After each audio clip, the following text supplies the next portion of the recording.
You're sure this guy's a Christian? Yeah, I think so. Truth.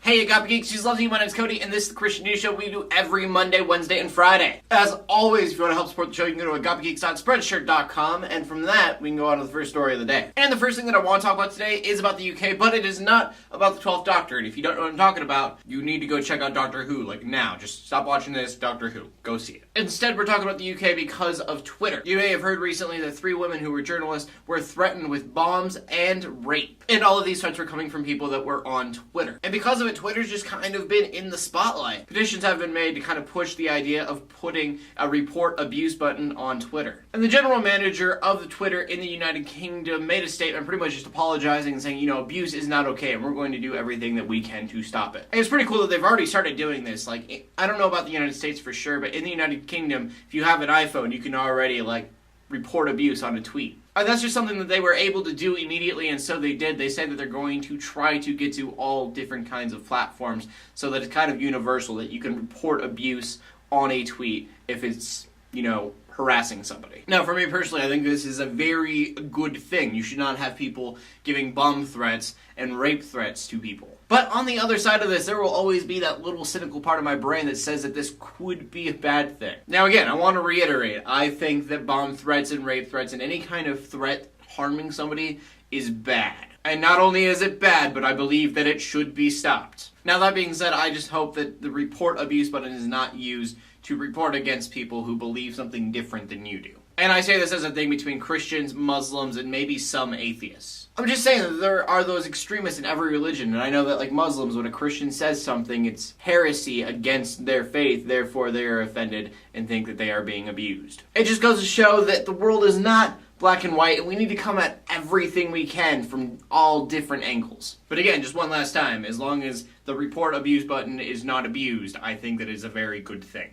And our next story is about Victoria's Secret model Kylie Basutti, which I just want to point out, I've talked about Victoria's Secret at least twice on this show, and I never thought that I would be talking about Victoria's Secret on a Christian news show. But obviously, anything can happen. And the reason that she's in the news is because she used to be a Victoria's Secret model, but now she owns a fashion line that is specifically Christian. And honestly, I think it was awesome someone's taking their skills and what they're surrounded with and saying, hey, we're going to give this to the glory of God. The clothing line is called God Inspired Fashion. You can go to godinspiredfashion.com and check it out if you want to. I checked it out just to see what it was. I know nothing about fashion. You could ask anyone, especially my girlfriend. So, their stuff looks nice, but it's also $100 for a pair of jeans and also the same price for a button-up shirt. Which to me, that is completely ridiculous, but I know that other people that are that's the norm. And we have stuff like Truth Soul Armor and Not of This World and stuff like that, but the high-end community doesn't have Christian clothing. So I think this is a good thing. And you could argue that they probably should be doing something else with their money other than buying $100 clothes. But again,